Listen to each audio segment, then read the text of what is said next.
Shalom alaihim para pemirsa YouTube yang saya kasihi dalam kasih Tuhan Yesus Kristus.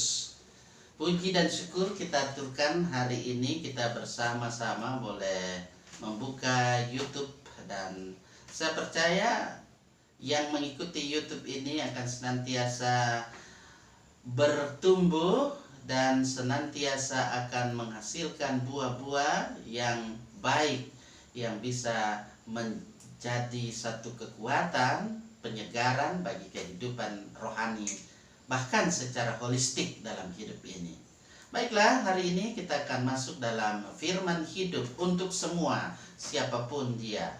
Karena itu mari kita terlebih dahulu berdoa. Terima kasih Tuhan, pada kesempatan hari ini kami bersama-sama boleh menerima segala kasih karunia, dan kami mohon biar kiranya tebar pesona kasih karunia yang Tuhan berikan dalam kehidupan ini. Melalui kesaksian firman Tuhan ini kami akan senantiasa boleh menjadi pelaku-pelaku dari kebenaran firman-Mu. Amin. Saudara-saudara yang saya kasih dalam kasih Tuhan, pada kesempatan hari ini saya mengajak kita membuka Alkitab. Silakan buka Alkitab Anda yang terdapat dalam kitab Perjanjian Baru. Silakan membuka dalam Kisah Para Rasul pasal 5.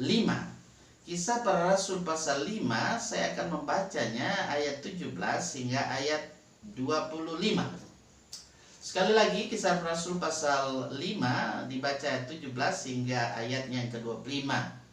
Mari arahkan seluruh perhatian kita pada kebenaran firman hidup ini, supaya kita menghidupi firman yang ada, kita menerima segala kasih karunia berkat-Nya. Akhirnya mulailah imam besar dan pengikut-pengikutnya, yaitu orang-orang dari mazhab Saduki, bertindak sebab mereka sangat iri hati. Mereka menangkap rasul-rasul itu lalu memasukkan mereka ke dalam penjara kota. Tetapi waktu malam seorang malaikat Tuhan membuka pintu penjara itu dan membawa mereka keluar. Katanya, "Pergilah, berdirilah di bait Allah dan beritakanlah seluruh firman hidup itu kepada orang banyak." Mereka mentaati pesan itu, dan menjelang pagi masuklah mereka ke dalam bait Allah lalu mulai mengajar di situ. Sementara itu imam besar dan pengikut-pengikutnya menyuruh mahkamah agama berkumpul, yaitu seluruh majelis tua-tua bangsa Israel, dan mereka menyuruh mengambil rasul-rasul itu dari penjara. Tetapi ketika pejabat-pejabat datang ke penjara, mereka tidak menemukan rasul-rasul itu di situ. Lalu mereka kembali dan memberitahukan, katanya, "Kami mendapati penjara terkunci dengan sangat rapihnya, dan semua pengawal ada di tempatnya di muka pintu, tetapi setelah kami membukanya, tidak seorang pun yang kami temukan di dalamnya." Ketika kepala pengawal bait Allah dan imam-imam kepala mendengar laporan itu, mereka cemas dan bertanya apa yang telah terjadi dengan rasul-rasul itu. Tetapi datanglah seorang mendapatkan mereka dengan kabar, "Lihat, orang-orang yang telah kamu masukkan ke dalam penjara ada di dalam bait Allah dan mereka mengajar orang banyak."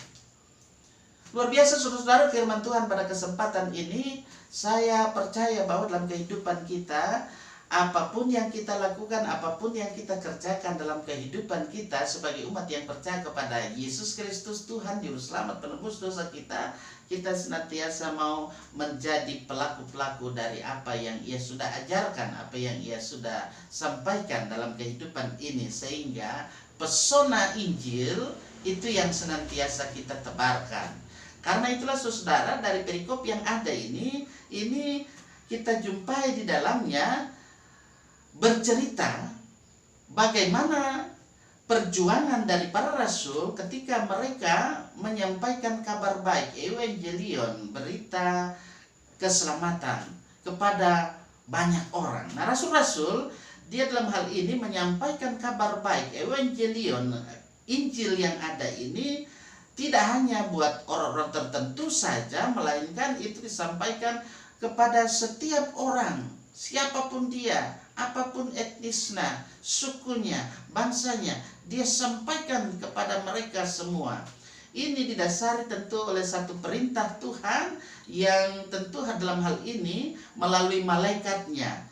Malaikatnya menyampaikan bahwa firman hidup, yaitu kisah tentang Yesus Kristus, Juru Selamat penebus dosa, itu harus disampaikan, harus diperdengarkan bagi banyak orang tanpa kecuali siapapun dia. Perhatikan itu di ayat 20. Artinya ini dalam hal ini Tuhan berkehendak supaya dalam kehidupan kita sebagai anak-anaknya, kita hendaklah selalu mengisi waktu hidup kita ini dengan menyampaikan firman Tuhan. Saudara, ketika dalam hidup ini firman Tuhan kita sebarluaskan, tentu bukan hanya lewat verbal saja, hanya lewat kata-kata saja, melainkan lebih dari itu, yaitu lewat sikap perilaku kita setiap hari. Ketika Tuhan tentu masih beri kita waktu, Tuhan masih beri kita kesempatan hidup di dunia ini, meskipun masa kini adalah masa pandemi COVID-19 yang sudah nyaris 2 tahun, bahkan lebih kita jalani, kita bersama-sama, saya mengajak, mari kita isi hidup kita ini, kita lakukan pekerjaan yang baik dan pekerjaan yang benar, supaya pekerjaan yang baik, pekerjaan yang benar berkenan bagi Tuhan.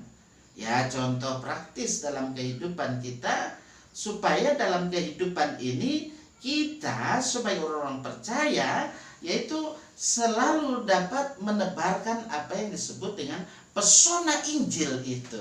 Jadi bukan pesona diri kita yang kita tampilkan, sehingga karena itu ada seorang komponis yang menyanyikan lagu, ya lagu itu ya memang luar biasa ketika dinikmati. Terpesona, aku terpesona.